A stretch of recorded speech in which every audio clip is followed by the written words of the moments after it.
नमस्कार, आप सभी का बहुत बहुत स्वागत है। हुंकार में आपके साथ हूं मैं रुबिका लियाकत। अध्यक्ष पद से नवजोत सिंह सिद्धू ने इस्तीफा दे दिया। उनकी नाराजगी की वजह अब सामने आ रही है। सूत्र हमें बता रहे हैं कि सिद्धू इस बात से नाराज है कि कैप्टन के कुछ खास मंत्रियों को चन्नी सरकार में मंत्री क्यों बनाया गया। सूत्रों के मुताबिक सिद्धू इकबाल सिंह सहोता को डीजीपी बनाने से भी नाराज थे। सोहता ने अकाली राज में बेअदबी मामलों में एक एसआईटी को हेड किया था। एसआईटी ने जिन 2 युवकों को बेअदबी के लिए गिरफ्तार किया, उनको छोड़ना पड़ा था पद। ऐसे अफसर को अब डीजीपी बनाना सिद्धू को नागवार था। एपीएस देओल को एडवोकेट जनरल बनाना सिद्धू को मंजूर नहीं था। देओल ने पूर्व डीजीपी सुमेध सैनी को सभी केसेस में जमानत और राहत दिलवाई थी। देओल सुखबीर बादल और विक्रम मजीठिया के केस भी हाईकोर्ट में लड़ते रहे हैं। सिद्धू डीएस पटवालिया को एजी बनवाना चाहते थे, अटॉर्नी जनरल बनवाना चाहते थे। तो ये वो तमाम नाम हैं जिनकी वजह से नाराज सिद्धू ने अपने पद से इस्तीफा दे दिया है। फिर बता दूं कुछ बड़े महत्वपूर्ण नाम जिनको लेकर नवजोत सिंह सिद्धू चाहते थे कि इन्हें अध्यक्ष पद से, इसीलिए क्योंकि उन्हें कमान नहीं मिली, इस्तीफा दे दिया। इकबाल सिंह सहोता को डीजीपी बनाना चाहते थे। एपीएस देओल को एडवोकेट जनरल का पद चाहते थे, एडवोकेट जनरल बनाना चाहते थे। लेकिन नवजोत सिंह सिद्धू की चूंकि नहीं बनी, वो नाराज हो गए और इस बात से भी नाराज थे कि अमरिंदर के कुछ खास लोगों को मंत्री बनाया गया है। एपीएस देओल को एडवोकेट जनरल बनाए जाने से वो नाराज थे, क्योंकि वो किसी और को उस पद पर देखना चाहते थे। तो कुछ नामों को लेकर असहमति, और यही वजह है कि सिद्धू ने इस्तीफा दे दिया है। अकाली दल के सुखबीर बादल ने नवजोत सिंह सिद्धू को मिसगाइडेड मिसाइल बताया है। ये इस वक्त की एक और बड़ी खबर है। अध्यक्ष पद से इस्तीफा देने के बाद सुखबीर बादल ने कहा है he is a misguided missile. सुनिए।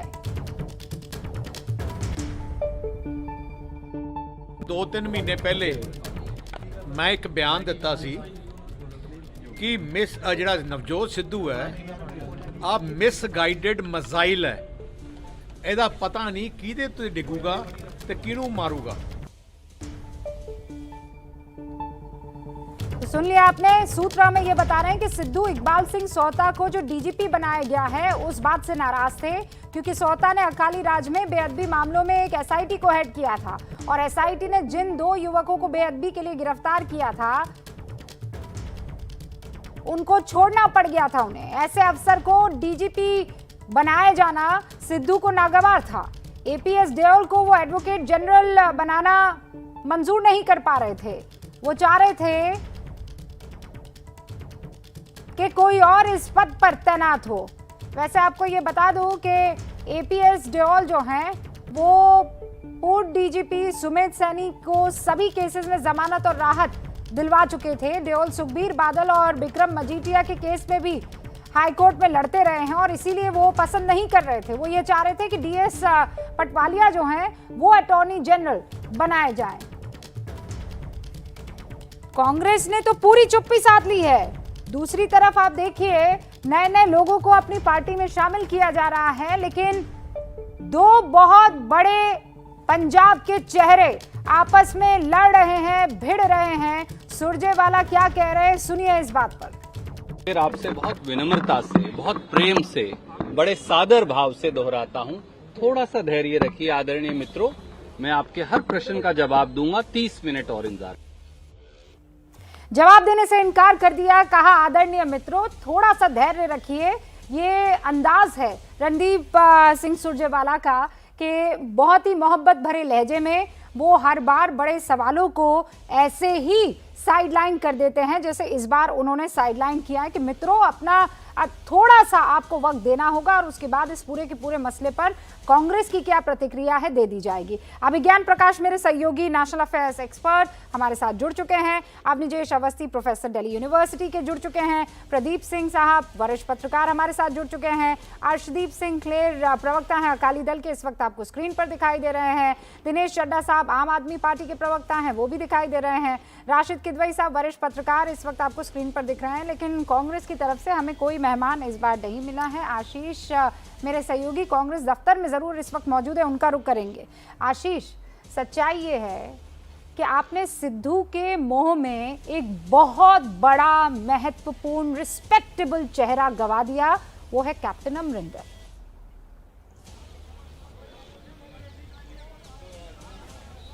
बिल्कुल ठीक है, और इतना बड़ा कद था उनका और उसके बावजूद सिद्धू के दबाव में इस तरह का फैसला किया गया।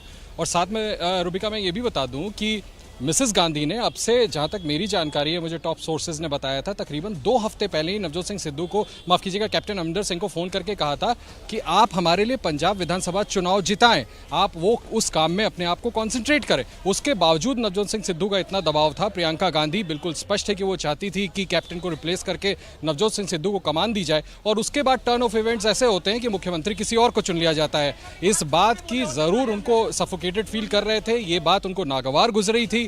जब मुख्यमंत्री का चुनाव होना था उस वक्त भी उन्होंने अपनी नाराजगी सारे प्रभारियों के सामने जाहिर की थी और बाकायदा उस मीटिंग से उठ करके चले गए थे, जहां से उनको वापस किसी तरह मना के वापस लाया गया। और आज देखिए, इतने बड़े दिन, जब इतना माहौल बनाया हुआ है कांग्रेस पार्टी ने, मैं एक बार, मुझे सिर्फ आप 5 सेकंड दें, मैं एक बार तस्वीर आपको दिखा दूं। ये देखिए, इस तरह का माहौल है कांग्रेस मुख्यालय में, इतने सारे लोग इकट्ठा हैं। जिग्नेश मेवानी और कन्हैया कुमार की यहाँ पर ज्वाइनिंग होनी है। उस दिन इस तरह का एम्बैरेसमेंट पंजाब कांग्रेस अध्यक्ष करते हैं और अपना इस्तीफा भेज देते हैं, तो आप समझ सकती हैं कि कितना एम्बैरेसिंग सिचुएशन है। और क्यों तमाम नेता, राहुल गांधी के बाद तमाम बड़े नेता, कईयों से मेरी बात हुई, कोई कुछ जवाब नहीं दे पा रहा है।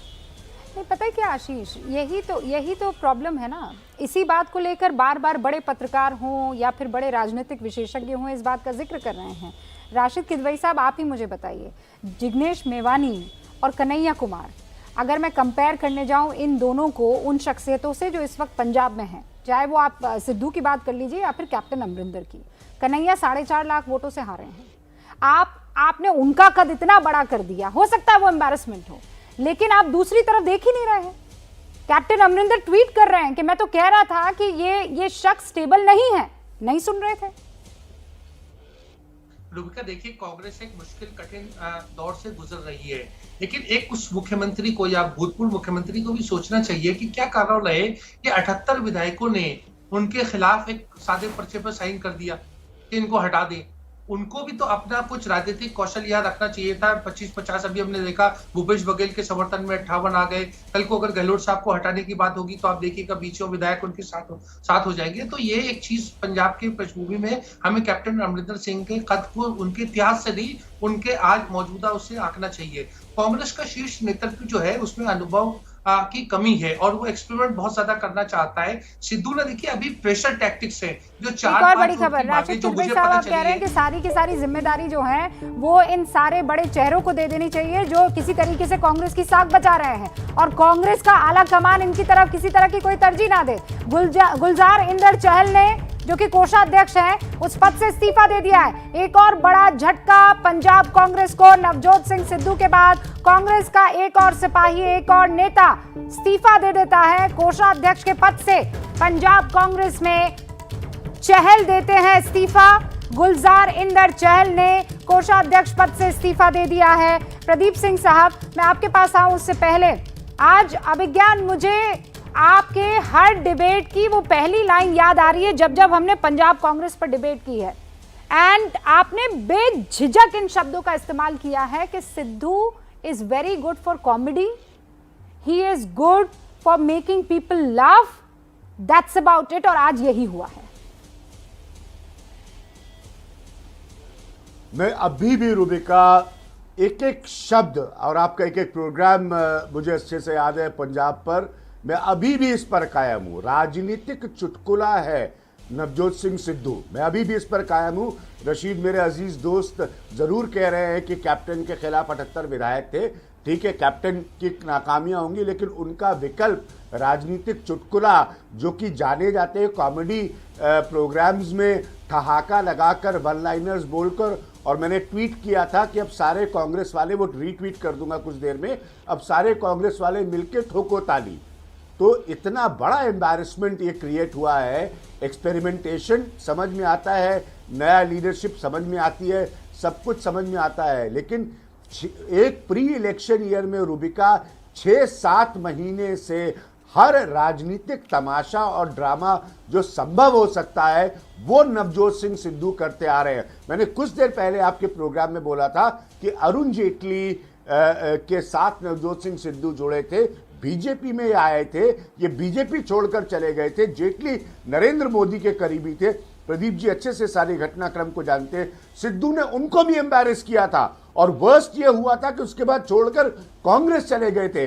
तो मेरी समझ में नहीं आता कि ये देश के कौन से पॉलिटिकल गण हैं जो राजनीतिक तौर पर, व्यक्तिगत कोई मसला नहीं है यहाँ पर, उसकी चर्चा की आवश्यकता नहीं है, राजनीतिक तौर पर सिद्धू पर भरोसा करना चाहते हैं, वो भी एक स्टेट इलेक्शन जीतने के लिए या एक स्टेट गवर्नमेंट के कामकाज को लोगों के बीच ले जाने और के ये लिए। साफ तौर पर दिख रहा है इस बात को लेकर हतप्रभ था, आश्चर्यचकित था, आज भी हूं। और ये बिल्कुल क्लियरली दिख रहा है, बिल्कुल क्लियरली रिलाय दिख कर रहा है प्रदीप सिद्धू जी। के ऊपर। हाँ, ये प्रदीप जी, सिद्धू जो हैं उन्होंने पार्टी के लिए कभी काम नहीं किया है, आज ये क्लियर हो गया है। उन्होंने सिर्फ अपना देखा है। इतना सेल्फिश राजनीति में कोई हो सकता है, मैंने तो आज तक नहीं देखा। बहुत क्लियर लहजे में कह रही हूं।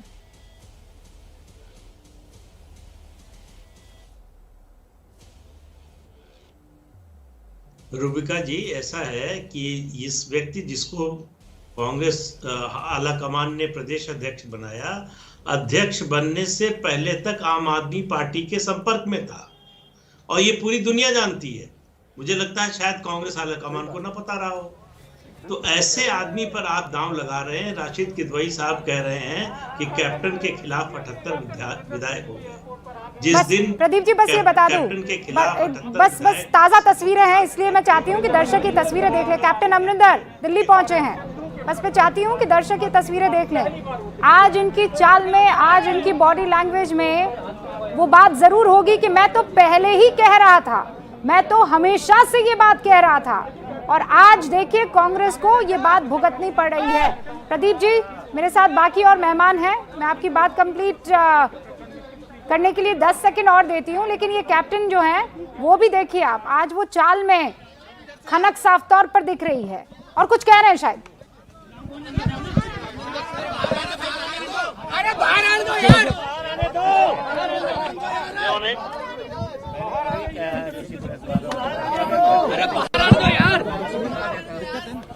थोड़ा पीछे चलिए सर, पीछे चलिए सर,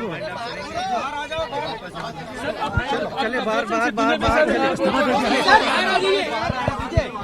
बाहर निकल।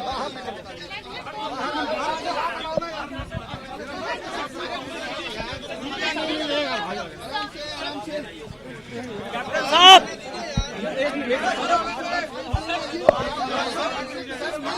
अरे थोड़ा बाहर आने दीजिए यार।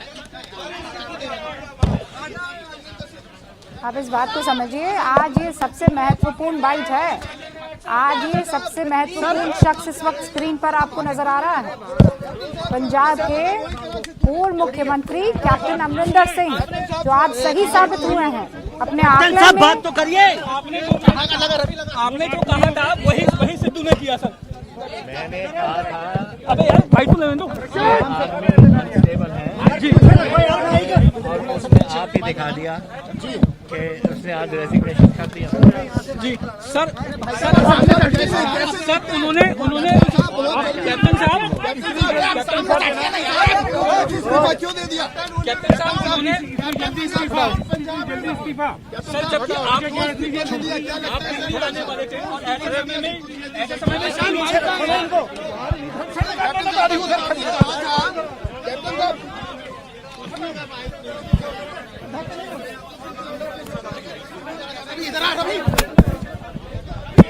अफरा तफरी का माहौल आपको दिखाई दे रहा है।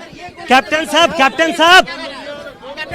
आपने कहा है ट्वीट करके कि सिद्धू स्टेबल नहीं है क्या? अभी कायम है आप, वो पंजाब के लिए ठीक नहीं है, पहला रिएक्शन क्या कहा था? आपने ट्वीट किया है कि आपने पहले कहा था कि he is not a stable mind और वो पंजाब के, do you stand by? And I say absolutely, I don't tweet unless I mean it. And what is my tweet? You can quote. Sir आपको लगता है कि सिद्धू साहब की वजह से आपको अपना पोस्ट गंवाना पड़ा? अब वो भी उन्होंने रिजाइन कर दिया। किसको? आपको लगता है कि उनकी वजह से ही आपको अपना पोस्ट गंवाना पड़ा, आपको इस्तीफा देना पड़ा? वो गलत फैसला था। That was nothing to do with Sidhu. Sidhu को जब मैं कह रहा हूँ कि अनस्टेबल, तो उसको ने कोई रिएक्शन तो होगा ही, कुछ कहा होगा। मैंने किसी को कुछ नहीं कहा। किससे मिलने का प्रोग्राम है यहाँ पर? यहाँ मैं घर जाऊँगा, सामान इकट्ठा करूँगा और मैं पंजाब जाऊँगा कल को। अमित शाह से भी? अरे I am not meeting any politician. मैंने आपको कह दिया, किसी पॉलिटिशियन को मैं नहीं मिल रहा, कोई पॉलिटिकल एक्टिविटी नहीं है। मैं कपूरथला हाउस जो चीफ घर है उसको खाली करने। कैप्टन साहब, सिद्धू के इस्तीफे के बाद अब आपका क्या भूमिका, आपका क्या रोल है? ये आप AICC से पूछिए।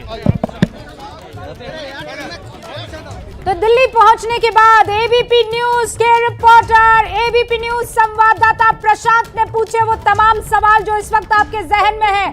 प्रशांत, आपको नजर भी आ रहा है माफ कीजिएगा, प्रशांत ने पूछा कैप्टन आप अपने उस ट्वीट पर इस वक्त कायम हैं? आप स्टैंड करते हैं अपने उस ट्वीट पर जिसमें आपने सिद्धू को अनस्टेबल कहा?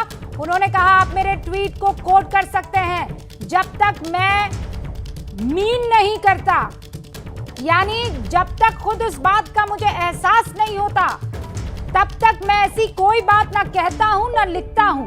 और देख लीजिए आज क्या हुआ। फिर उनसे पूछा गया कि कैप्टन अमरिंदर आप ये बताइए कि आज आपका प्रोग्राम क्या है? तो उन्होंने कहा कोई मेरा प्रोग्राम नहीं है, घर जाऊंगा, अपना सामान उठाऊंगा और दोबारा पंजाब की तरफ रुख कर लूंगा, अपना सामान इकट्ठा करूंगा और पहुंच जाऊंगा पंजाब। फिर उनसे पूछा गया कैप्टन साहब आज आपकी मुलाकात किस किस से होने वाली है?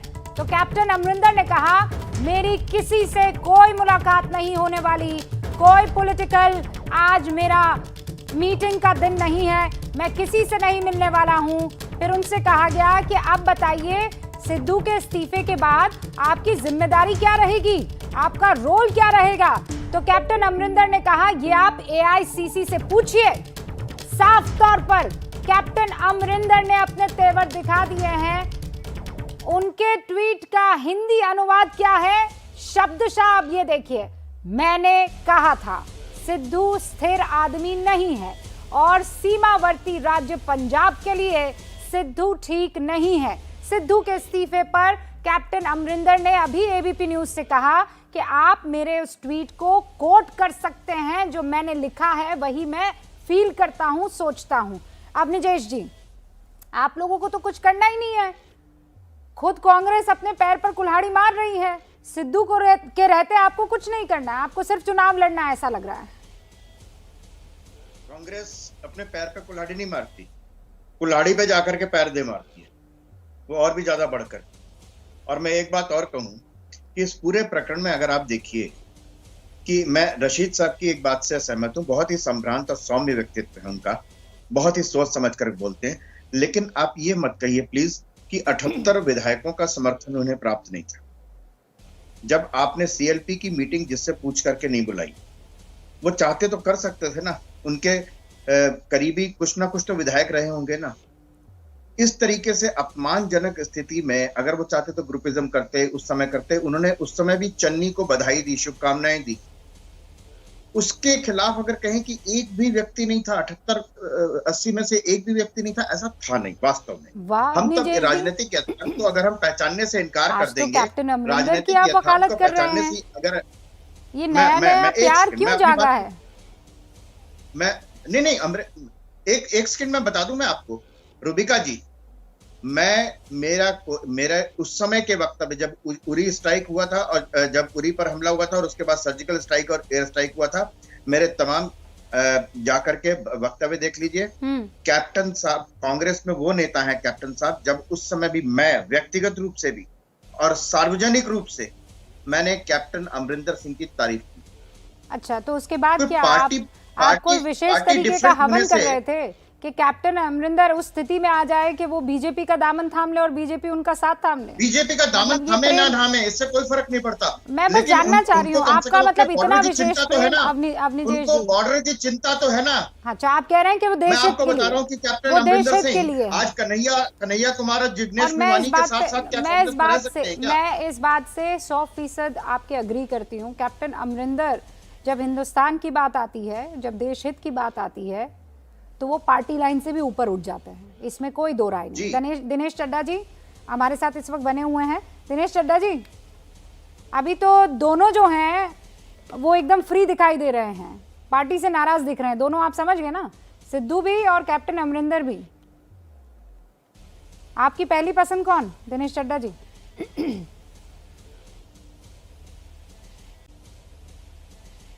वैसे तो मैं आपकी आवाज को जो बाकी पार्टिसिपेंट्स हैं उनको प्रॉपर सुन नहीं पाया, पर जो कुछ पंजाब में हो रहा है उससे ज्यादा ये लग रहा है कि अब जिस तरह से पंजाब के जनमत का अपमान कांग्रेस पार्टी कर रही है, तो ये इंडियन नेशनल कांग्रेस से इंडियन नेशनल सर्कस ज्यादा हो गई है, क्योंकि पंजाब इस समय बड़े गंभीर मोड़ के ऊपर खड़ा है। पंजाब का किसान संघर्ष कर रहा है, पंजाब का किसान दिल्ली के बॉर्डर के ऊपर बैठा हुआ है, कृषि प्रधान सूबा है पंजाब। पंजाब के जो नौजवान है वो रोजगार के लिए नहरों में कूद रहे हैं, वाटर टैंक्स पे चढ़े हुए हैं। पंजाब की जवानी नशे से कत्ल हो रही है।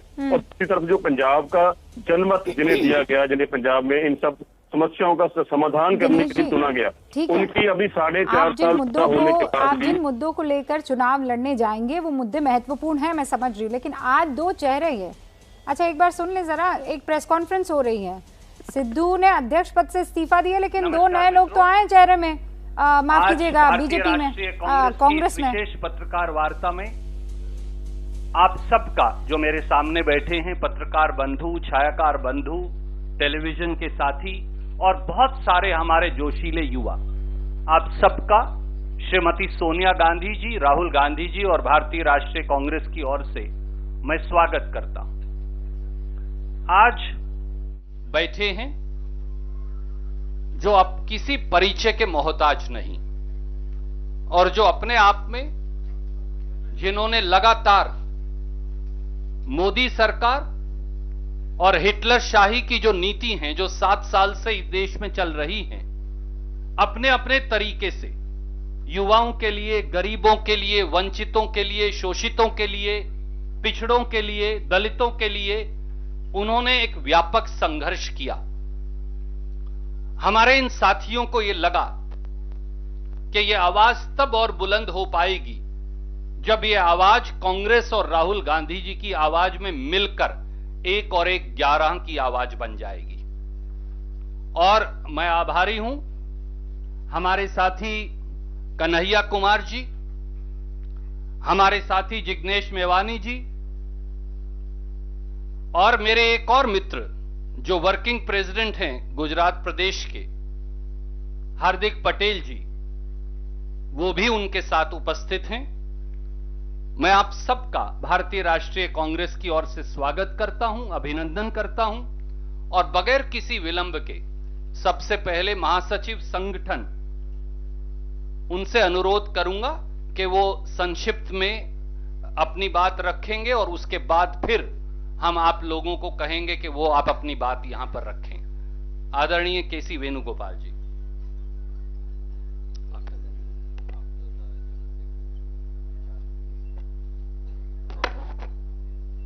Dear friends, this is one of the happiest moment for all of us to be here in the AICC office to receive Kanhaiya Kumar ji and Jignesh Mevani ji and other colleagues.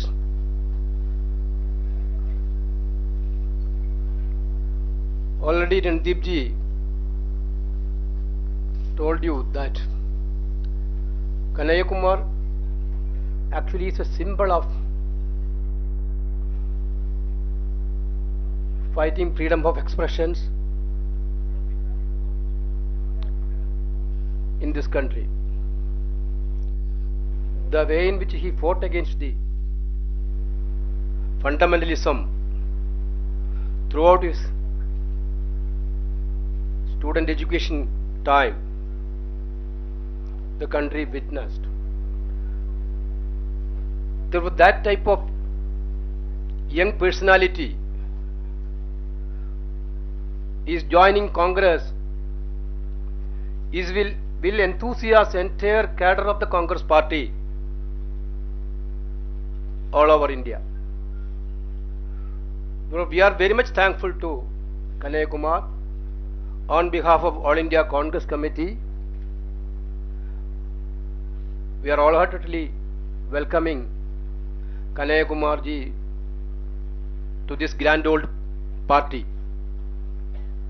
Of course, it's indeed happiness. Jignesh ji is also here, who is also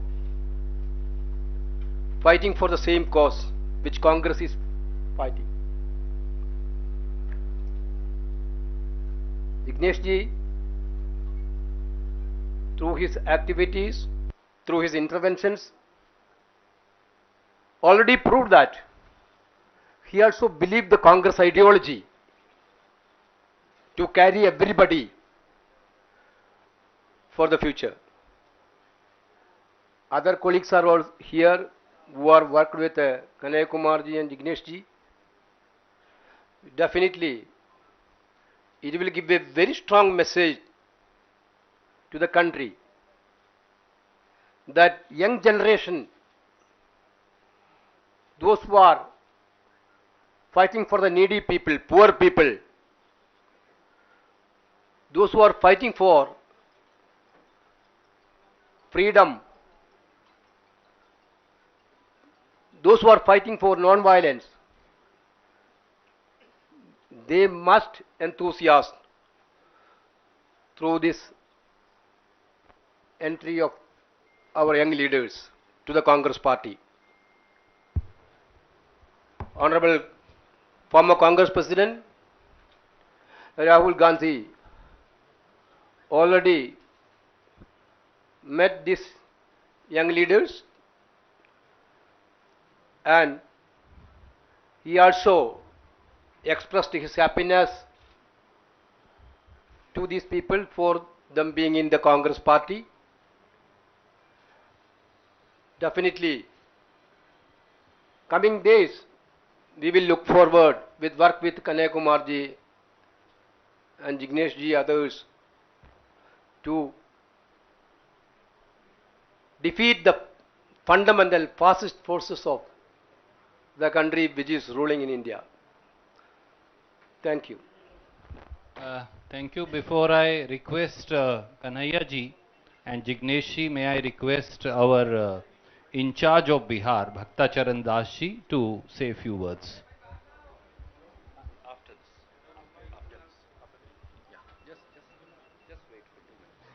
Respected Venugopal ji, Shirwala ji, Bansal ji, Nitin ji, all PCC President Bihar and all other friends. आज हमारे लिए बहुत ही उत्साहजनक दिन है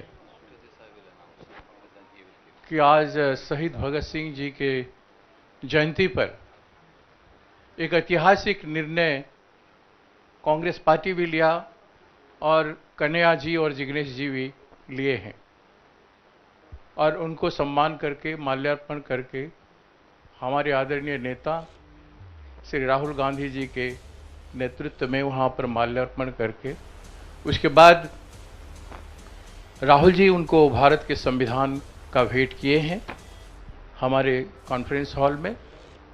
संविधान का संरक्षण, उसके अधिकारों को लेके जो हर जन हमारे देश में जन जन के लिए लड़ाई का ज़रूरत है, और दोनों लड़ाकू, दोनों संघर्षशील, दोनों निर्भीक और साहसिकता के साथ देश में अपनी बात उठाए हैं। व्यक्ति, संगठन और स्वतंत्रता और संस्थानों की स्वतंत्रता के लिए लगातार लड़ते आए हैं।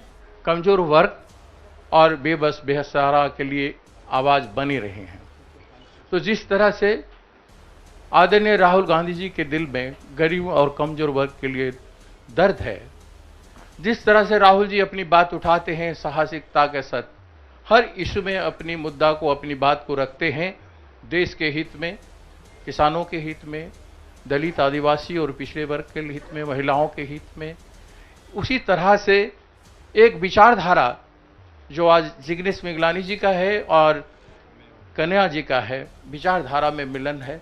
कई दिनों से कई बार मेरे जानने में ये डायलॉग में रहे हैं आदरणीय हमारे नेताजी के साथ और राहुल जी के साथ, और ये राहुल गांधी जी के विचारधारा के साथ एक मत होके हर बिंदुओं पर, चाहे संविधान के ऊपर हो, चाहे लोगों के प्रति उनका दुख दर्द में साथ देने के हो, लड़ाई लड़ने की हो, निर्भीकता के ऊपर हो और संविधान का संरक्षण के ऊपर हो, उस सारे में।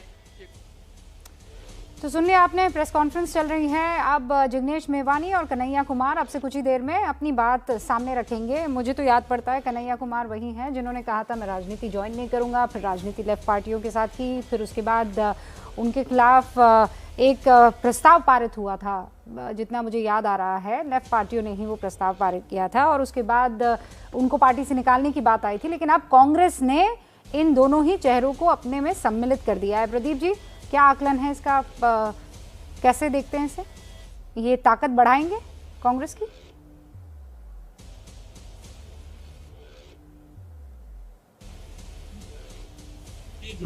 रूबिका जी, सवाल ये है कि कांग्रेस मैसेज क्या देना चाहती है। कन्हैया कुमार की जो अभी तक की पहचान है वो जेएनयू के प्रेसिडेंट, स्टूडेंट यूनियन के प्रेसिडेंट होते हुए जो नारा लगा था अफजल गुरु के समर्थन में, अफजल हम शर्मिंदा हैं तेरे कातिल जिंदा है, तो क्या उस विचारधारा का कांग्रेस समर्थन करती है? क्या उन तत्वों के साथ कांग्रेस चलना चाहती है? कन्हैया कुमार अपनी जिस पार्टी में अभी सीपीआई में थे उसके साथ वो क्या करके आए, इस पर भी कांग्रेस पार्टी को ध्यान देना चाहिए। तो ठीक है, युवा हैं, नए लोग आए कांग्रेस में, कांग्रेस के लिए बहुत बड़ी बात है, लेकिन आज जिस दिन उनके लिए खुशी का मौका था उस दिन नवजोत सिंह सिद्धू ने जो किया है, तो क्या सिद्धू की इंडक्शन से कोई सबक लिया है कांग्रेस पार्टी ने कि जो आपकी विचारधारा से सहमत नहीं है, जो आपकी नीतियों, कार्यक्रम, आपके कार्यशैली से सहमत नहीं है या उस पर नहीं चलना चाहता, वो आपके लिए एसेट बनेगा कि लायबिलिटी बनेगा? इन दोनों नेताओं ने, देखिए 2016 से इनका नाम सुन रहे हैं। हाँ, प्रदीप जी, अर्शदीप सिंह क्लेर साहब भी हमारे साथ हैं, अकाली दल के प्रवक्ता हैं और मेरे ख्याल से 32 मिनट से हमारे साथ हैं। हाँ, कुछ कनेक्शन इशू है सर, मेरी आवाज़ आप तक देर से पहुंच रही है। अर्शदीप जी, मुझे ये बताइए कांग्रेस के आप इस मूव को कैसे देख रहे हैं? वो तरजीह नहीं दे रहे हैं कि कैप्टन अमरिंदर और सिद्धू में क्या चल रहा है, नहीं चल रहा है, कलह है, नहीं है। दिल्ली में तो जश्न मन रहा है मेवानी और कन्हैया कुमार के शामिल होने पर।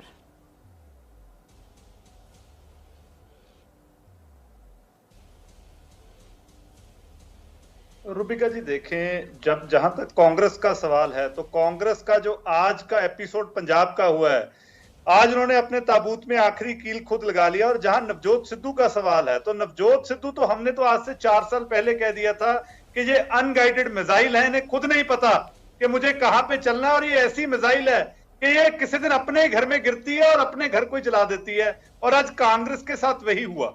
और ये नवजोत सिद्धू का स्वभाव है और आदमी का स्वभाव कभी नहीं बदलता। आप देखेंगे वही नवजोत सिद्धू हैं जो लंदन का दौरा बीच में छोड़ के आ गए थे अजरुद्दीन के साथ लड़ाई करके। ये वही नवजोत सिद्धू हैं। ये नहीं कि इन्हें जिंदगी में मौके नहीं मिले। ये 4 बार मेंबर पार्लियामेंट रहे हैं पंजाब से, इनकी पत्नी एमएलए रही है, मंत्री रही हैं। ये खुद 2.5 साल पंजाब की इसी कैबिनेट में मंत्री रहे हैं, लेकिन इनके पास पंजाब में बताने के लिए एक छोटा सा ईंट भी नहीं है। पर वही तो मैं आपसे कह रही हूँ अर्शदीप जी, वही तो कह रही हूँ। कांग्रेस, आप कह रहे हैं ये आखिरी कील थी उनके ताबूत में, लेकिन आप देखिए कांग्रेस तो इस तरफ तरजीह दे ही नहीं रही है। और ये देखिए कन्हैया कुमार। सबसे पहले इस संवाददाता सम्मेलन में आए हुए मैं अपने सभी पत्रकार साथियों का और मैं देख रहा हूं कि कुछ ऐसे दोस्त भी हैं जगह की कमी के चलते कमरे में आ नहीं पाए हैं, लेकिन सुन रहे हैं बाहर खिड़कियों से। मैं आप सबका स्वागत करता हूं और मंच पर उपस्थित एआईसीसी ऑर्गेनाइजेशन के जनरल सेक्रेटरी वेणु जी, जनरल सेक्रेटरी सुरजेवाला जी, एससी डिपार्टमेंट के चेयरमैन नितिन राउत जी, बिहार के प्रभारी भक्तचरण दास जी, बिहार के अध्यक्ष मदन मोहन झा जी और कांग्रेस पार्टी के ट्रेजरर पवन बंसल जी, हमारे युवा साथी और गुजरात कांग्रेस के वर्किंग प्रेसिडेंट भाई हार्दिक पटेल जी, और हमारे आंदोलन में कदम से कदम मिलाकर हर घड़ी हमारा साथ देने वाले हमारे साथी बडगाम से निर्दलीय विधायक साथी जिग्नेश मेवानी जी, मैं आप सबका आभार व्यक्त करता हूं। और मैं अपने पत्रकार साथियों से कुछ चीज़ों को लेकर मुखातिब हूं, उससे पहले आज ये एक ऐतिहासिक दिन है। आज शहीद आजम भगत सिंह की जयंती है। लोग शहीद होते हैं, भगत सिंह शहीद आजम हैं। शहीद आजम इसलिए हैं कि आज हम लोग जहां माल्यार्पण करने के लिए गए थे, शहीद पार्क, वो शहीद पार्क एक ऐतिहासिक पार्क है। वो हिस्सा है फिरोज शाह कोटला फोर्ट का, जहां पर चंद्रशेखर आज़ाद जी की अध्यक्षता में हिंदुस्तान रिपब्लिकन आर्मी की गुप्त मीटिंग हो रही थी। अंग्रेजों के ज़माने में क्रांतिकारी छुपकर मीटिंग किया करते थे। नौजवान तरुण भगत सिंह एक प्रपोजल लेकर के आए कि हिंदुस्तान रिपब्लिकन आर्मी का नाम अब हिंदुस्तान सोशलिस्ट रिपब्लिकन आर्मी होना चाहिए। यह ऐतिहासिक क्षण, वो ऐतिहासिक भूमि और हमारे युवाओं के आइकन शहीद आजम भगत सिंह को हम अपना नमन प्रस्तुत करते हैं। आज एक दुखद घटना भी हमारे जिले में हुई है। वज्रपात के चलते 2 बच्चियों का निधन हो गया है। मैं इस मंच से उनके प्रति शोक व्यक्त करता हूं और उनके परिवार के प्रति अपनी संवेदना व्यक्त करता हूं। दोस्तों, मुझे लगता है कि बहुत कुछ कहने की ज़रूरत नहीं है। आजकल सूचना क्रांति के इस दौर में हमसे ज़्यादा मालूम हमारे पत्रकार साथियों को होता है। तो बेहतर ये होगा कि आप सवाल पूछें, मैं आपका जवाब दूं। लेकिन आप सवाल कहाँ से पूछेंगे और आपके मन में कौन से सवाल चल रहे हैं, इसका थोड़ा सा अंदेशा है, मुझे थोड़ा अंदाजा भी है। सबसे पहले मैं आपको बधाई देना चाहता हूं कि आपने पत्रकारिता की उस मिसाल को जिंदा रखा है कि कम से कम विपक्ष से तो सवाल करते हैं ना, ताकि इस देश को याद रहे कि पत्रकारों का काम है सवाल पूछना। तो मैं आपके हर सवाल का जवाब दूंगा। जितना सवाल आप पूछना चाहते हैं पूछिएगा, बारी बारी से पूछिएगा, सारे सवालों का जवाब दूंगा। बस एक सवाल का जवाब जो मुझे लगता है कि आप सबके मन में होगा कि आप कांग्रेस पार्टी क्यों ज्वाइन किए हैं, उस सवाल का जवाब दे करके मैं हमारे जो अध्यक्ष हैं उनकी तरफ मुखातिब होऊंगा, माइक उनको समर्पित करूंगा। मैं कांग्रेस पार्टी इसलिए ज्वाइन कर रहा हूं कि मुझे यह महसूस होता है कि इस देश में कुछ लोग, वो सिर्फ लोग नहीं हैं, वो एक सोच है। वो इस देश की सत्ता पे ना सिर्फ काबिज हुए हैं, इस देश की चिंतन परंपरा, संस्कृति, इसका मूल्य, इसका इतिहास, इसका वर्तमान और इसका भविष्य खराब करने की कोशिश कर रहे हैं। वो जो सोच है, उस सोच के बारे में आप अपने आप समझ जाएंगे, क्योंकि कहीं मैंने पढ़ा था कि आप अपने दुश्मन का चुनाव कीजिए, अपने विपक्ष का चुनाव कीजिए, दोस्त अपने आप बन जाएंगे। तो हमने ये चुनाव किया है हम इस देश की सबसे पुरानी पार्टी, सबसे लोकतांत्रिक पार्टी, मैं जोर दे करके बोल रहा हूं लोकतांत्रिक पार्टी, ताकि आप लोग परिवारवाद पे सवाल जरूर कीजिएगा। लोकतांत्रिक पार्टी में हम इसलिए शामिल होना चाहते हैं कि हमको लगता है, और सिर्फ हमको नहीं लगता है, इस देश के लाखों करोड़ों नौजवानों को यह लगने लगा है कि अगर कांग्रेस नहीं बचा तो देश नहीं बचेगा। और यह बात मैं आपको स्पष्ट कर देता हूं, देश में प्रधानमंत्री अब भी हैं, देश में प्रधानमंत्री इससे पहले भी थे, देश में आगे भी प्रधानमंत्री होते रहेंगे। लेकिन आज जब हम लोग श्री राहुल गांधी जी के उपस्थिति में फॉर्मली कांग्रेस पार्टी का फॉर्म भर रहे थे, तो साथी जिग्नेश ने संविधान की कॉपी दी और हमने उनको भगत सिंह, गांधी और अंबेडकर की तस्वीर प्रस्तुत किया, क्योंकि हमारा यह मानना है कि आज इस देश को भगत सिंह की वीरता की जरूरत है, भगत सिंह के साहस की जरूरत है। आज इस देश को अंबेडकर की समानता की जरूरत है, और आज इस देश को गांधी की एकता की जरूरत है। गांधी जब कहते हैं रघुपति राघव राजा राम, पतित पावन सीताराम, ईश्वर अल्लाह तेरो नाम, सबको सन्मति दे भगवान, ये गांधी की एकता है। जब अंबेडकर कहते हैं कि किसी भी समाज का मूल्यांकन वहां महिलाओं की क्या स्थिति है इस बात से होगा, तब वो समानता की वकालत कर रहे होते हैं। मैं नहीं मानता हूं कि डॉक्टर बाबा साहब भीमराव अंबेडकर किसी एक समुदाय के नेता थे। कांग्रेस पार्टी ने, संविधान सभा ने डॉक्टर बाबा साहब भीमराव अंबेडकर को संविधान बनाने की जिम्मेवारी दी, और उस संविधान के प्रियम्बल में यह लिखा है, हम भारत के लोग भारत को एक प्रभुत्व संपन्न समाजवादी धर्मनिरपेक्ष लोकतांत्रिक गणराज्य बनाने के लिए, इसमें समानता, न्याय के मूल्य निहित हैं। और जब भगत सिंह कहते हैं कि आप व्यक्ति को कुचल सकते हैं, विचारों को नहीं, आप बम और पिस्तौल से कभी इनकलाब नहीं ला सकते हैं, उस साहस की जरूरत है हमको। मुझे नहीं लगता है, मेरे बहुत सारे राजनीतिक दोस्तों को यह लगता है, मुझे लगता है कि यह देश 47 से पहले वाली स्थिति में चली गई है। लेकिन जिनको लड़ना है उनके पॉलिटिकल इमेजिनेशन में आज भी हर कोई अपना अपना शोरूम बचाने के चक्कर में है। रे भाई, मॉल में आग लग गया है, दुकान बचाओगे? बस्ती में जब आग लग जाती है ना, बेडरूम की चिंता नहीं करनी चाहिए।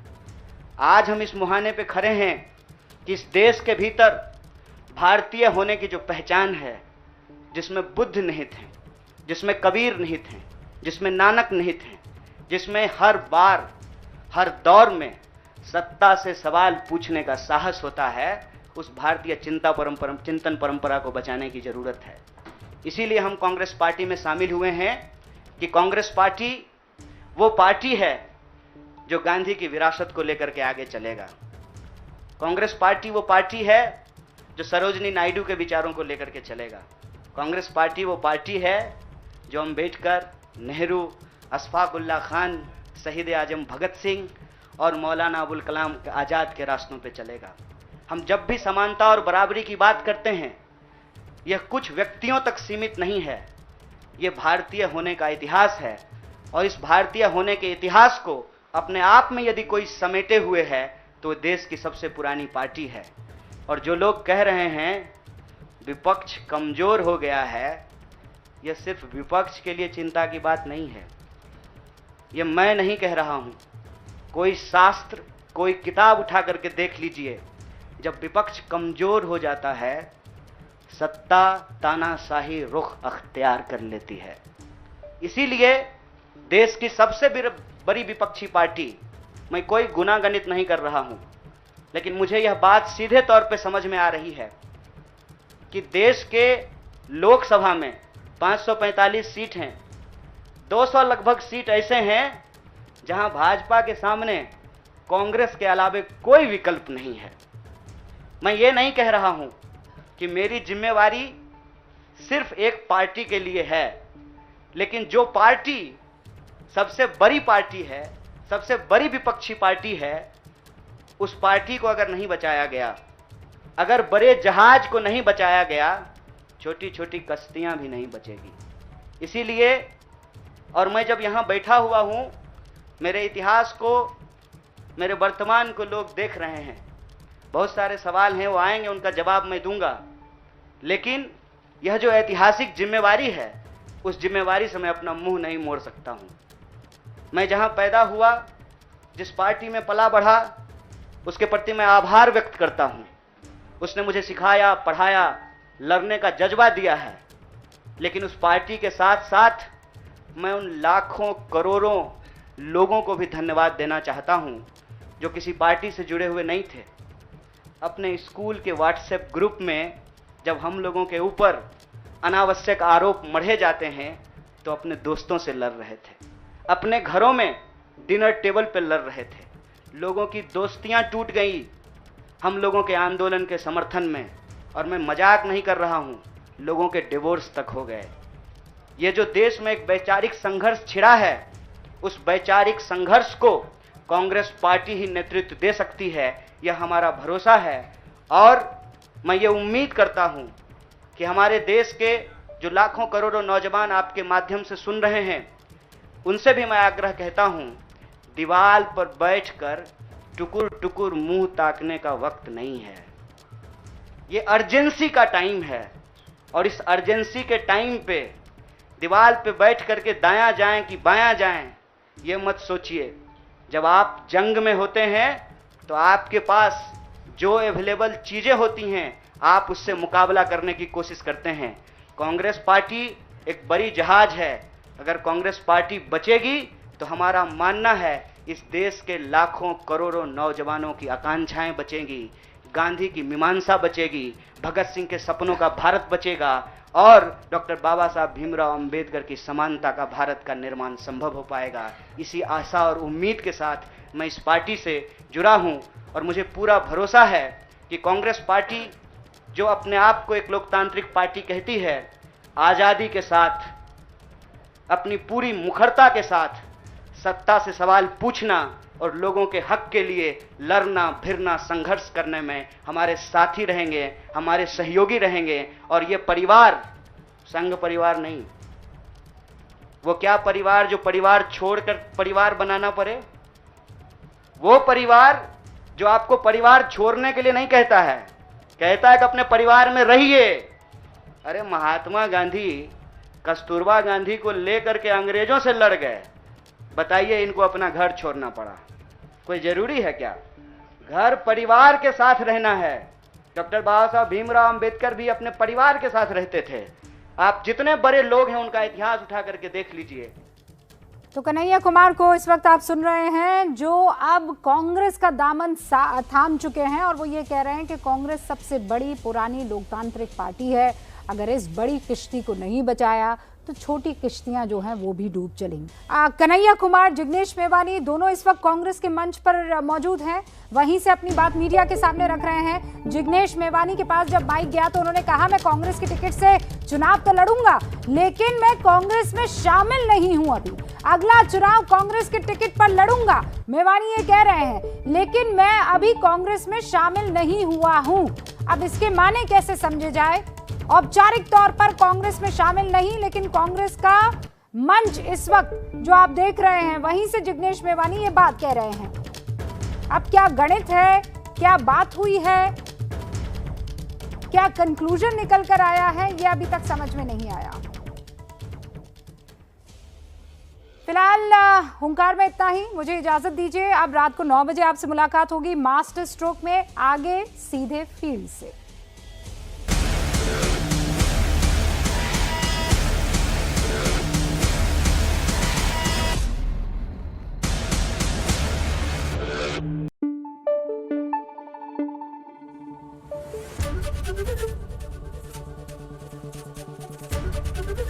एबीपी न्यूज आपको रखे आगे।